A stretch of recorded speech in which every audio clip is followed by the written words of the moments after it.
আসসালামু আলাইকুম। আজকের ভিডিওটি এতটা গুরুত্বপূর্ণ, না দেখলে অনেক কিছু হয়তো মিস করে যাবেন, তাই ভিডিওটি শেষ পর্যন্ত দেখার অনুরোধ রইল।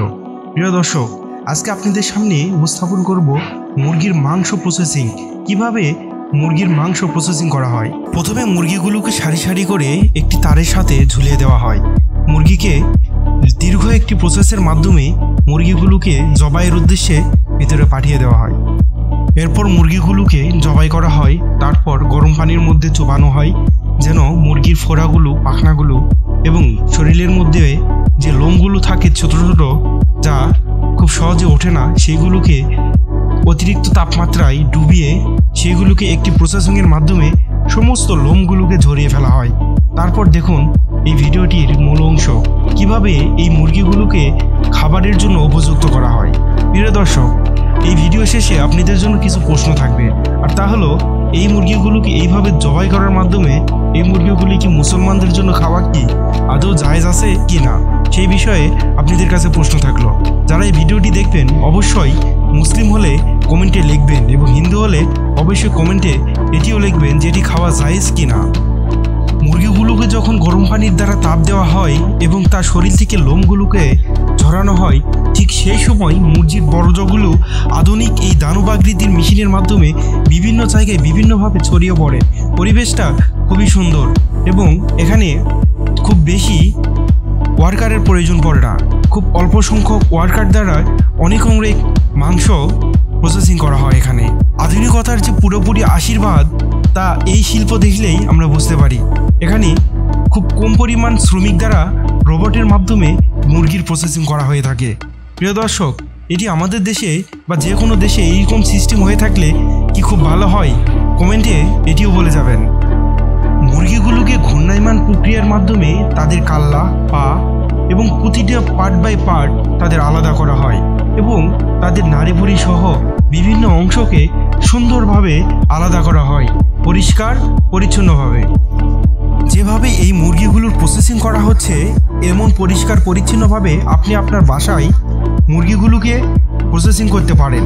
আর এই জন্য দরকার আজকের ভিডিওটি শেষ পর্যন্ত দেখা। আমি আপনাদের এমন কিছু টিপস বলে যাব, ঠিক এই প্রসেসিংয়ের দ্বারা আপনি বাসায় মুরগিকে সুন্দরভাবে পরিষ্কার পরিচ্ছন্ন করে খাওয়ার জন্য প্রস্তুত করতে পারেন। তো শেষ পর্যন্ত ভিডিওটি দেখা আপনাদের অত্যন্ত জরুরি হয়ে দাঁড়ায়। এরপর মুরগির বিভিন্ন অংশ পার্ট বাই পার্ট, যেমন লিভার, কিডনি এবং যেই সব জিনিসগুলো খাওয়া হয় না, সেই সব জিনিসগুলোকে বের করা হয়। তারপর বিভিন্ন অংশ বিভিন্ন জায়গায় সেটা ছড়িয়ে থাকে এবং প্রসেসিংয়ের এক পর্যায়ে সেইগুলো বিভিন্নভাবে প্যাকেটিং করা হয়। যার যেটা খাওয়ার ইচ্ছা মনে হয় সে সেটি বাজার থেকে কিনতে পারে। এগুলি মাংস মূলত সুপার শপ বা সুপার মলের মাধ্যমে বিভিন্নভাবে বিভিন্ন প্রসেসিংয়ের মাধ্যমে বিভিন্ন জায়গায় বিভিন্ন সুপার মলে এইসব যাবে। এরপর মুরগিগুলোকে একটা সময় বড় একটি পানির পটের মধ্যে আবারও পরিষ্কার করার জন্য পাঠানো হবে। বিশেষ করে মুরগির নাড়িভুড়ি পরিষ্কার করার পরে মুরগিগুলোকে আবারও পরিষ্কার করা হয়। তারপর দেখেন হাজার হাজার মুরগি একসঙ্গে কিভাবে প্রসেসিং করতে পারে।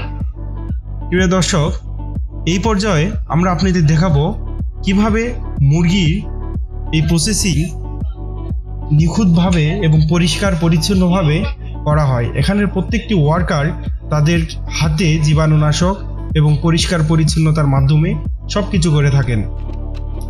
রোবোটিক সিস্টেম হওয়ার পরেও প্রত্যেকটা ওয়ার্কার এখানে সচেতন, যেন কোনো রকমের জীবাণু এখানে প্রবেশ না করে। মুরগির বিভিন্ন অংশ, বিশেষ করে লেগ পিস, ডানা, পাখনা সব কিছু আলাদাভাবে কাটা হয়ে থাকে এবং এই মেশিনগুলো দেখলে চোখ জুড়িয়ে যায়, যেন স্বপ্ন মনে হয়।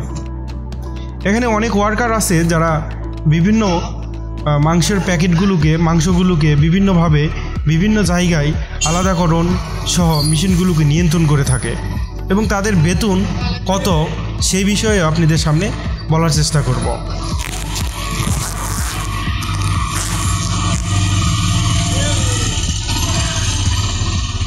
এখানে শুধু ব্রয়লার বা লেয়ার যে কোনো ধরনের মুরগি প্রসেসিং করা হয়ে থাকে। এই কোম্পানি দ্বারা বিভিন্ন সুপার শপ বা সুপার মলে খুব সহজেই ক্রেতারা মুরগি কিনে থাকেন। শুধু জাস্ট প্যাকেট খোলার পরে একটু পরিষ্কার করে বা পানি দিয়ে ধোয়ার পরে সেটি রান্নার জন্য আপনি বাড়িতে চুলায় তুলে দিতে পারেন।